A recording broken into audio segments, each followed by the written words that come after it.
김한희 특파원 안녕하세요. 네, 안녕하세요. 네, 어제는 미국 증시가 약간은 쉬어가는 흐름이었습니다. 어떤 내용들이 전달됐을까요? 네, 뉴욕 증시 막판 혼전 끝에 혼조세로 장을 마쳤습니다. 변동폭은 크지는 않았습니다. 제롬 파월 미 연준 의장이 전날 하원 금융서비스위원회, 이날 상원 은행위원회에 각각 출석해 7월 금리 인하설을 일축하면서 투자 심리는 관망세로 돌아선 건데요. 이스라엘과 이란이 휴전하면서 중동 지정학적 긴장은 완화됐지만 아직 불씨가 완전히 꺼지지 않은 것도 요인이었습니다. 막판까지 등락을 거듭하던 S&P 500 지수가 약세로 돌아서면서 다우 지수 함께 동반 하락했는데요. 이날 다우존스 30 산업평균 지수는 전 거래일 대비 0.25% 하락했습니다. S&P 500은 보합으로 거래를 마쳤고요. 나스닥은 상승 흐름 이어가 0.31% 상승 마감했습니다. 네, 어제는 특징주들도 살펴볼 내용들이 많았습니다. 특히나 엔비디아가 종가 기준으로 사상 최고치를 경신했는데요. 엔비디아뿐만 아니라 특징주에 대해서도 설명해 주시죠. 네, 오늘 시장의 주인공은 엔비디아라 해도 과언 아니었는데요. AI 시장에 대한 기대 속에 엔비디아 주가가 급등하며 종가 기준 사상 최고치를 경신했습니다. 시가총액 1위를 다시 탈환하며 세계에서 가장 가치 있는 기업 중 하나로서의 위상 확고히 한 건데요. 엔비디아 주가는 전날보다 4.33% 오르며 154.31달러의 거래를 마쳤습니다. 이는 지난 1월 6일 기록한 종전 최고 종가 149.43달러를 넘어선 건데요. 4월 저점 대비 주가는 63% 급등했고요. 시가총액은 이 기간에 약 1,940조 원 넘게 증가했습니다. 올해 주가는 11% 넘게 상승했고요. 2024년에는 170%, 2023년에는 240% 넘는 폭등세를 기록한 바 있습니다. 이로써 엔비디아의 시총은 3조 7,630억 달러로 늘어나면서 마이크로소프트를 제치고 세계에서 가장 가치 있는 기업 자리 다시 오른 건데요. 애플은 약 3조 달러로 3위를 기록했습니다. 반면 전날 2.4% 하락했던 테슬라는 오늘 낙폭이 3.8%로 확대됐습니다. 테슬라는 3.79% 급락한 327.55달러로 마감했는데요. 로보택시 서비스 출범 호재 속에 23일 8%나 폭등했던 테슬라는 이틀 사이에 6% 급락했습니다. 오늘은 유럽 판매 부진이 발목을 잡았는데요. 유럽 자동차 제조협회는 신차 등록 데이터를 토대로 5월 테슬라의 유럽 신차 판매가 전년 동월비 27.9% 급감했다고 발표했습니다. 유럽의 5월 전기차 신차 등록 대수가 1년 전보다 27.2% 급증했지만 테슬라는 반대로 등록이 급감한 겁니다.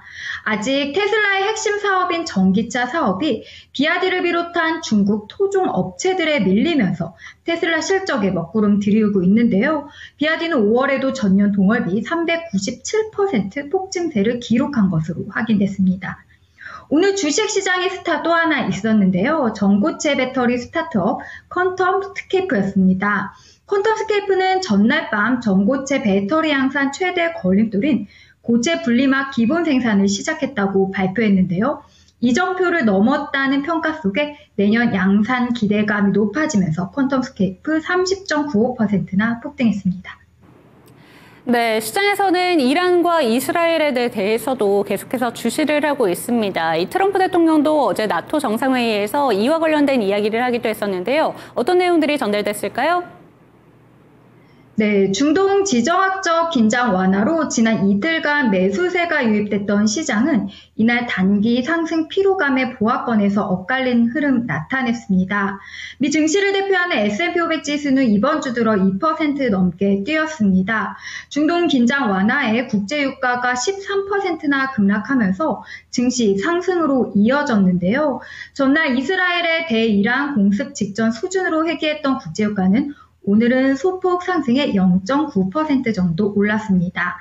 투자자들은 이스라엘과 이란 간 휴전 소식을 소화한 뒤 중동 사태를 계속 주시하고 있는데요. 트럼프 대통령은 이날 네덜란드 헤이그에서 열린 나토 정상회의 후 기자회견에서 다음 주에 이란과 대화할 것이라며 이스라엘의 대이란 공격으로 중단됐던 미국과 이란 간 비핵화 협상을 재개할 뜻을 내비쳤습니다. 그는 핵 협정 체결에 대해 우리가 핵을 완전히 폭파해 그 협정이 크게 중요하게 느껴지지는 않는다면서도 필요하다고 생각하지는 않지만 문서가 있다면 나쁘지 않다. 체결할 수 있다고 말해 가능성을 열어둔 건데요.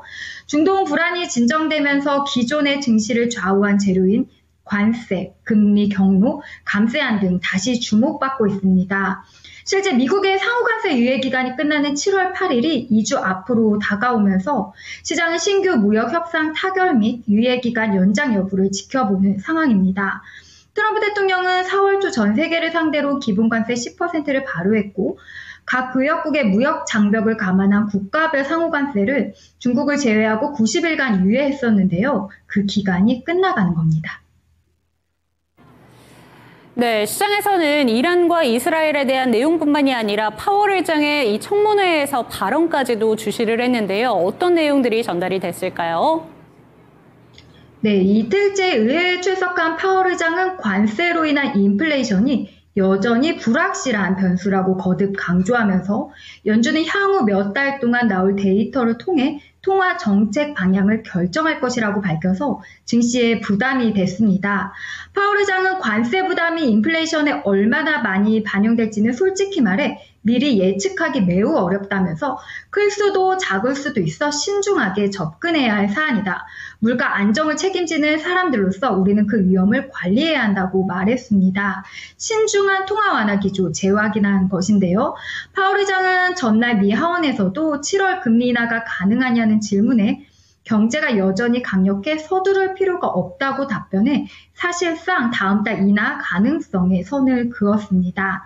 금리 인하를 놓고 파월 의장과 첨예하게 갈등을 빚고 있는 트럼프 대통령은 이날 기자들에게 파월 의장이 형편없다면서 그의 후임으로 3, 4명을 염두에 두고 있다고 말했는데요. CFRA 리서치의 샘 스토발은 대통령은 금리를 인하하길 원하지만 연준은 우리는 데이터에 기반해 판단한다는 입장이라 충돌이 불가피하다고 분석했습니다. BMO 프라이빗헬스의 캐롤 슐라이프도 무역 정책 변화로 인한 불확실성이 없었다면 연준은 올 여름 금리를 인하할 수 있었을 것이라면서 연준의 금리 인하 중단은 관세에 기인한 걸로 9월을 시작으로 올해 한두 차례 금리 인하가 있으리라 예상한다고 밝혔습니다. 이날 발표된 미국의 신규 주택 판매는 전달 대비 13.7% 급감했고 주택 구입을 위한 모기지 대출 신청도 모기지 금리 상승의 영향으로 줄었습니다. 내일은 상무부가 1분기 GDP 수정치를, 금요일에는 소비자 지출 보고서를 발표할 예정인데 PCE 보고서를 발표할 예정인데요. 이는 소비 및 인플레이션 흐름에 대한 단서를 제공할 것으로 보입니다. 내일 일정 살펴보겠습니다. 내일 지표 매주 발표되는 신규 실업수당 청구 건수가 있고요. 미국의 1분기 GDP 성장률 확정치 예정돼 있습니다. 연준 인사들 발언 계속 이어질 텐데요. 토마스 바킨 리치먼드 연은 총재, 베셈의 클리블랜드 연은 총재, 마이클 바 연준 이사가 연설합니다. 실적 발표도 있는데요. 매코믹, 월그린 부처라이언스, 나이키 실적 공개됩니다. 네, 관세 정책의 여파가 다양한 경제 지표들에서 사뭇 다르게 나타나고 있습니다. 이번 주 막판까지 경제 지표들 꼼꼼하게 체크해 보도록 하겠습니다. 오늘 말씀 감사드립니다. 네, 감사합니다. 네, 지금까지 모닝인 뉴욕이었습니다.